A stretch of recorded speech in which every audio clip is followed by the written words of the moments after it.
Bismillahirrahmanirrahim. Respiration page 138।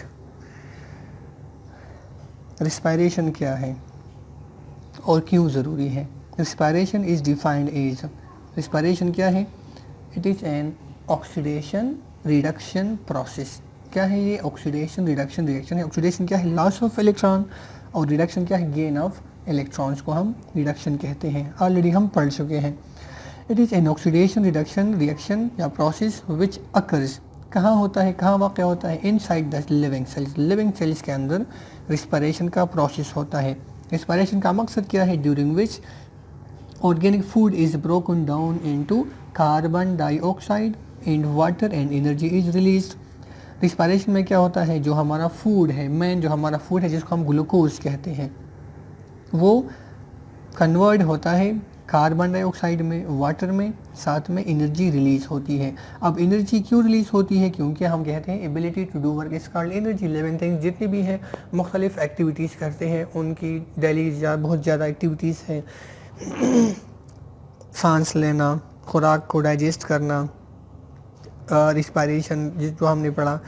इसी तरह excretion है, बहुत सारी और भी एक्टिविटीज़ हैं, वॉकिंग है, रनिंग है, राइटिंग है, बहुत ज़्यादा एक्टिविटीज़ है, सेल डिवीज़न है। ये सारी चीज़ें क्या है? खुराक का डाइजेस्ट होना है, एक्सक्रीशन है। तो ये एक्टिविटीज़ दे नीड एनर्जी। अब एनर्जी कहाँ से आती है? From the breakdown of food. Food कब ब्रेकडाउन होगा? जब हम सांस लेते हैं तो ऑक्सीजन के साथ रिएक्ट करता है, साथ में एंजाइम्स होते हैं, तो एनर्जी रिलीज़ होती है।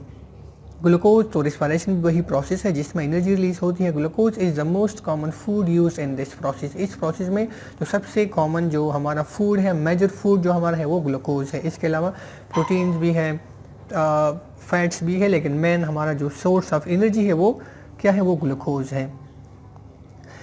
द पर्पज़ ऑफ रिस्पायरेशन, मकसद क्या है? Is to release energy for the living processes.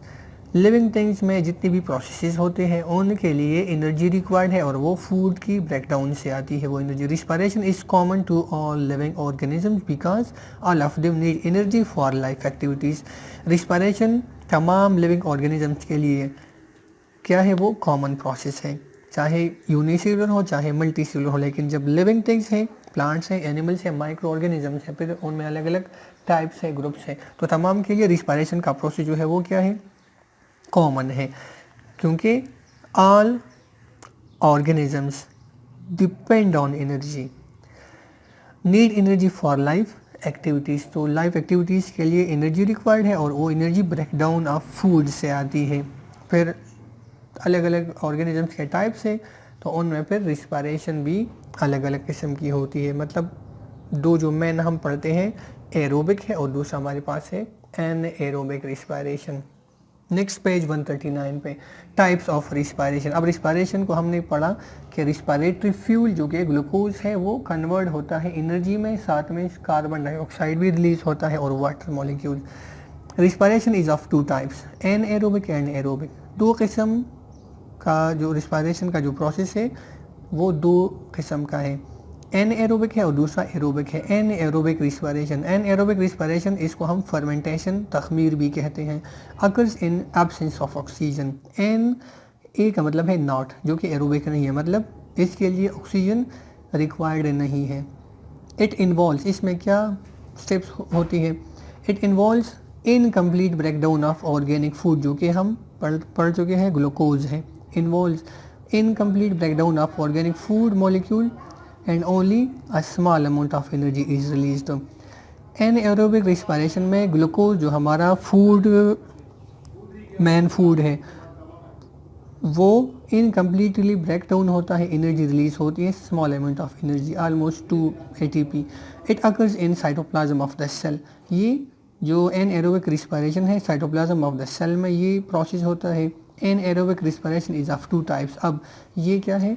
दो किस्म का है, depends on the type of cells या द टाइप ऑफ ऑर्गेनिजम्स। किस किस्म के ऑर्गेनिज्म या फिर किस किस्म के सेल्स में रिस्पायरेशन इन एरोबिक प्रोसेस होता है, तो ये दो किस्म के इसकी फिर मजीद टाइप्स हैं। लैक्टिक एसिड फर्मेंटेशन फर्स्ट है और दूसरा हमारे पास है अल्कोहलिक फर्मेंटेशन, और ये डिपेंड करता है on the type of cells या on the type of organism. What is respiration, या जिसको हम सेलुलर रिस्पायरेशन भी कहते हैं। रिस्पायरेशन या सेलुलर रिस्पायरेशन, सेलुलर रिस्पायरेशन या रिस्पायरेशन क्या है, मीनिंग इसकी क्या है, रिस्पायरेशन की मीनिंग मतलब क्या है रिस्पायरेशन का। द प्रोसेस, ये क्या है, ये एक प्रोसेस है, एक अमल है, bye means of which respiratory fuel, जिसको हमने क्या कहा, ग्लूकोज, जो हमारा मेन फूड है, रिस्पायरेटरी फ्यूल ग्लूकोज। उसके साथ क्या होता है, या रिस्पायरेटरी, हम यहाँ फ्यूल की जगह हम सबस्ट्रेट भी लिख सकते हैं, अगर आपको याद हो। रिस्पायरेटरी सबस्ट्रेट या फ्यूल या glucose is broken down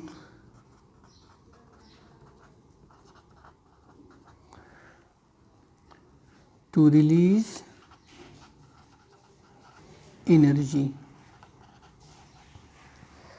respiration का मतलब क्या है, ऐसा प्रोसेस जिसमें रिस्पायरेटरी फ्यूल या रिस्पायरेटरी सबस्ट्रेट या ग्लूकोज से एनर्जी रिलीज होती है, साथ में CO2 और वाटर भी रिलीज होता है।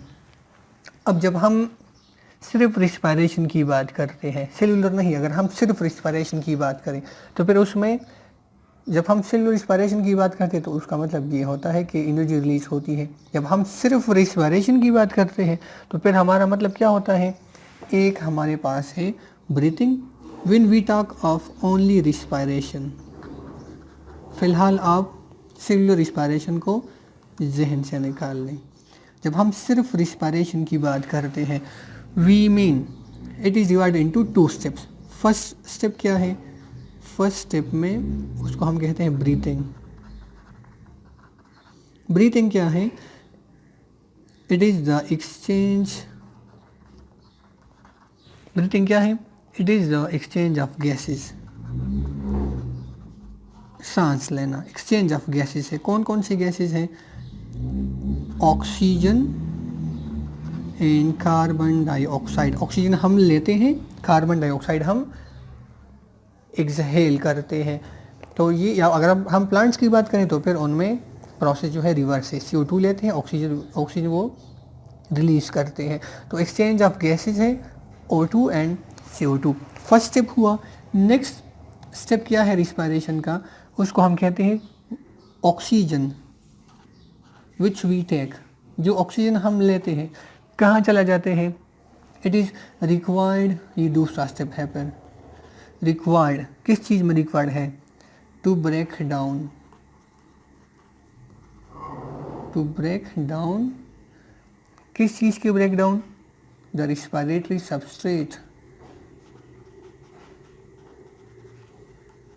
To break down the respiratory substrate, जिसको हमने क्या कहा, फूड या ग्लूकोज कहा, टू रिलीज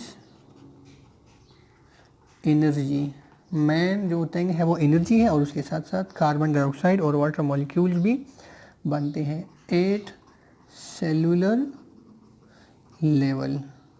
तो इस प्रोसेस को हम ये कहते हैं, ये क्या है हमारे पास, रिस्पायरेशन है। फर्स्ट स्टेप ये हुआ और सेकंड पार्ट ये हुआ। और ये जब हम बात करते हैं किस चीज़ की, हायर, या फिर हम बात करते हैं मल्टी सेलुलर ऑर्गेनिजम्स की, तो उनमें ये 2 स्टेप्स हैं। ये क्या है, ये हायर ऑर्गेनिजम्स की जब हम बात करते हैं तो उनमें रिस्पायरेशन को 2 पार्ट्स में डिवाइड किया गया है। एक को हम ब्रीथिंग कहते हैं, ब्रीथिंग क्या है, इनहेलेशन एक्सहेलेशन ऑफ गैसेस है, CO2 ऑक्सीजन। उसके बाद ऑक्सीजन जब चला जाता है ब्लड के अंदर, उसके बाद वो ग्लूकोज की ब्रेक डाउन करता है इनटू एनर्जी, एनर्जी रिलीज होती है। तो ये प्रोसेस क्या है, ये रिस्पायरेशन कहलाता है। रिस्पायरेशन के टाइप्स, हमारे पास रिस्पायरेशन के 2 टाइप्स हैं, टाइप्स ऑफ रिस्पायरेशन। रिस्पायरेशन के 2 मेन टाइप्स हैं। फर्स्ट को हम कहते हैं एरोबिक रिस्पायरेशन और दूसरा हमारे पास है एनएरोबिक रिस्पायरेशन। फर्स्ट हमारे पास क्या है, हम फर्स्ट लिखते हैं एनएरोबिक रिस्पायरेशन। सेकंड दूसरा जो हमारे पास टाइप है उसको हम कहते हैं एरोबिक। दोनों में फ़र्क क्या है, बेसिक जो डिफरेंस है, anaerobic respiration is defined as the type of respiration which needs no oxygen. क्या है, नीड्स नो ऑक्सीजन या oxygen is not required for anaerobic respiration. दूसरा है हमारे पास एरोबिक रिस्पायरेशन। एरोबिक रिस्पायरेशन में क्या होता है, इट नीड्स फ्री ऑक्सीजन या फिर इट नीड्स ऑक्सीजन। यहाँ पर ऑक्सीजन रिक्वायर्ड है और इन एरोबिक रिस्पायरेशन में ऑक्सीजन जो है वो रिक्वायर्ड नहीं है। O2 इज़ नॉट रिक्वायर्ड और यहाँ पर ऑक्सीजन इज़ रिक्वायर्ड। ये दो किस्म के टाइप्स है, दो टाइप्स है रिस्पायरेशन के। एक को हम कहते हैं एरोबिक रिस्पायरेशन, दूसरे को हम कहते हैं एनएरोबिक रिस्पायरेशन। अब फर्स्ट हमारे पास है anaerobic respiration takes place in the absence of oxygen, needs no oxygen, oxygen उसमें रिक्वायर्ड नहीं है। एनएरोबिक रिस्पायरेशन को हम फर्मेंटेशन भी कहते हैं, हमने पढ़ा। क्या है फर्मेंटेशन, तखमीर।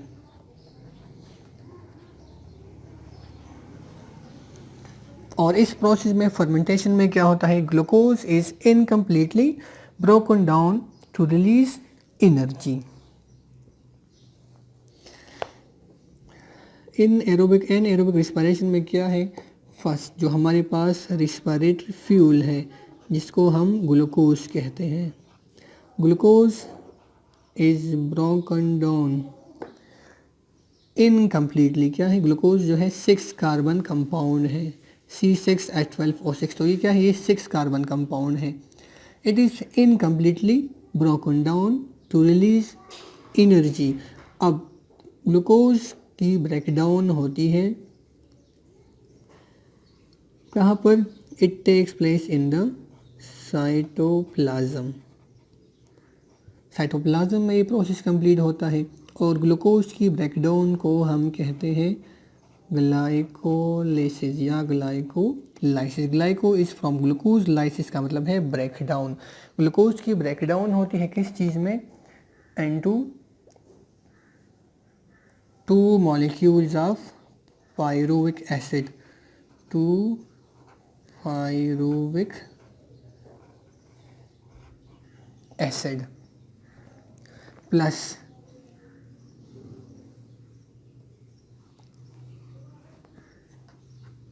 ATP is released. या अगर हम यहाँ से फ़िलहाल पायरुविक एसिड को हटाएं, सिंपली हम डिफिनीशन पढ़ रहे हैं तो हम पायरुविक एसिड रिमूव करते हैं, ये हम बाद में पढ़ेंगे। सिर्फ हम लिखते हैं 2 ATP एनर्जी इज रिलीज्ड। तो ये क्या है, ये हमारे पास एनएरोबिक रिस्पायरेशन है। अच्छा, अब एनएरोबिक रिस्पायरेशन, इसमें ग्लूकोज इनकम्प्लीटली इसकी ब्रेकडाउन होती है और 2 ATP एनर्जी रिलीज होगी।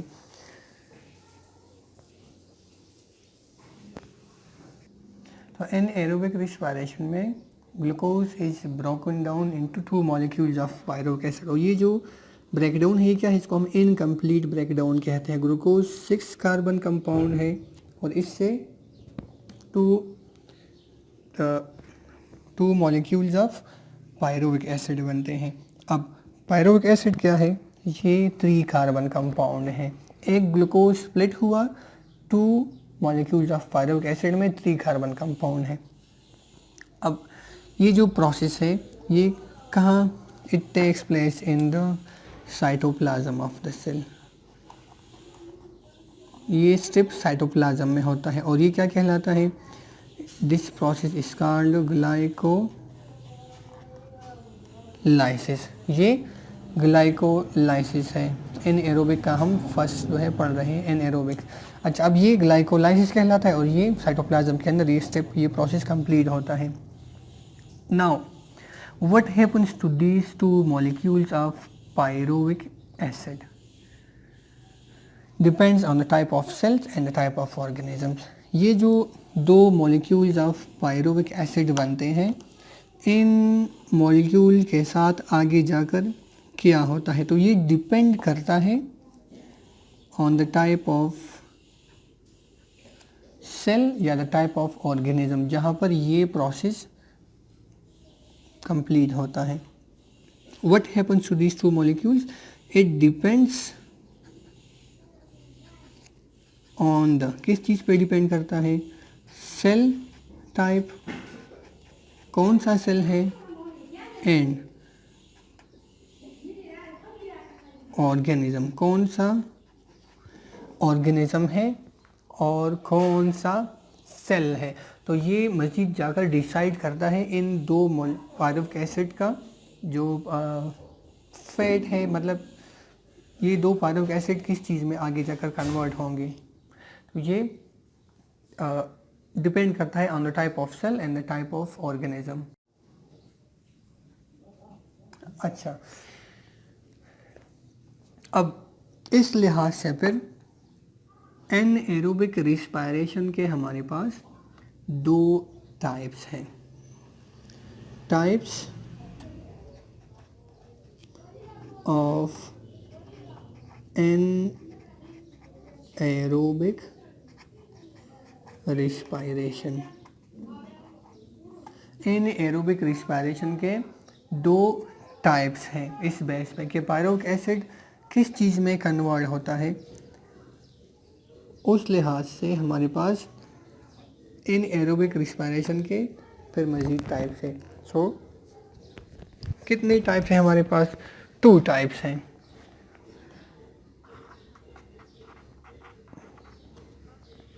फर्स्ट वन को हम कहते हैं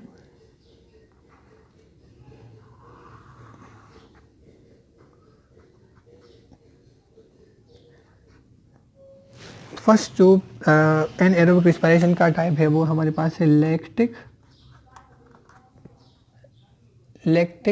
एसिड फर्मेंटेशन।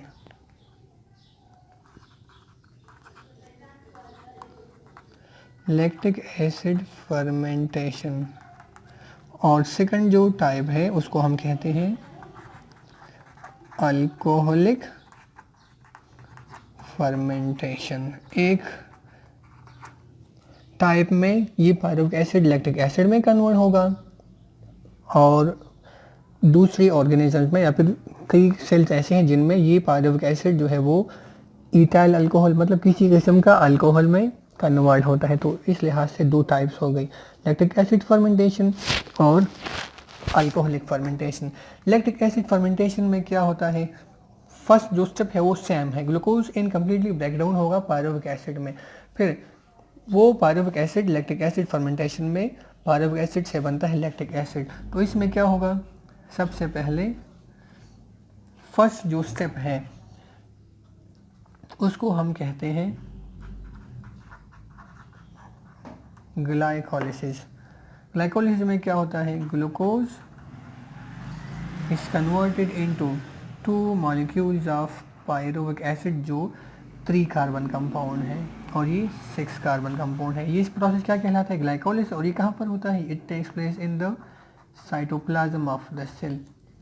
फिर क्योंकि ये लैक्टिक एसिड फर्मेंटेशन है तो फर्स्ट स्टेप तो दोनों के लिए सेम है, अल्कोहलिक के लिए भी लैक्टिक एसिड के लिए, मतलब दोनों में पहले ग्लूकोज कन्वर्ट होगा 2 मॉलिक्यूल्स ऑफ पायरुविक एसिड में, फिर ये तो 2 मॉलिक्यूल्स ऑफ पायरुविक एसिड मजीद जाकर कन्वर्ट होगी किस चीज़ में, लैक्टिक एसिड में।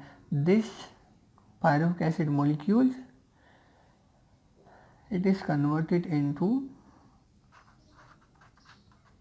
लैक्टिक एसिड जो कि अगेन एक 3 कार्बन कंपाउंड है। तो फर्स्ट स्टेप ये हुआ और सेकंड स्टेप क्या है, फिर लैक्टिक एसिड की फॉर्मेशन है। फर्स्ट स्टेप क्या है, ग्लाइकोलिसिस है और दूसरा क्या है, फॉर्मेशन ऑफ लैक्टिक एसिड। अच्छा, दूसरा जो हमारे पास है, let me draw a small line here so that we can differentiate between the two. Alcoholic fermentation क्या है, यहाँ पर भी एंड प्रोडक्ट अल्कोहल बनता है। यहाँ पर एंड प्रोडक्ट क्या बना, लैक्टिक एसिड बना पायरुविक एसिड से, इस वजह से हम इसको लैक्टिक एसिड फर्मेंटेशन कहते हैं। और यहाँ पर एंड जो हमारे पास प्रोडक्ट है ग्लूकोज से क्या बनता है, कोई भी अल्कोहल बनता है, सपोज इथाइल अल्कोहल बनता है। तो इसमें भी फर्स्ट जो स्टेप है वो सेम है। फर्स्ट स्टेप को हम कहते हैं ग्लाइकोलाइसिस या ग्लाइकोलिसिस। ग्लाइकोलिसिस में ग्लूकोज इनकम्प्लीटली बर्न होता है, ब्रेक डाउन होता है into 2 molecules of pyruvic acid. और ये स्टेप कहाँ पर होता है, साइटोप्लाज्म में। नेक्स्ट स्टेप में क्या है, यहाँ पर second step formation of lactic acid है, लेकिन यहाँ पर टाइप ऑफ सेल या ऑर्गेनिज्म डिफरेंट होगा, तो उसमें हम लिखते हैं ये क्या है, ये formation of alcohol, ethyl alcohol. Second step में इथाइल अल्कोहल किस तरह बनता है, जो 2 पायरुविक एसिड के मॉलिक्यूल्स बने हैं वो मज़ीद जाकर इथाइल अल्कोहल में ये मॉलिक्यूल्स कन्वर्ट होंगे। 2 मॉलिक्यूल्स ऑफ C2H5OH, ये इथाइल अल्कोहल है और ये हमारे पास लैक्टिक एसिड है।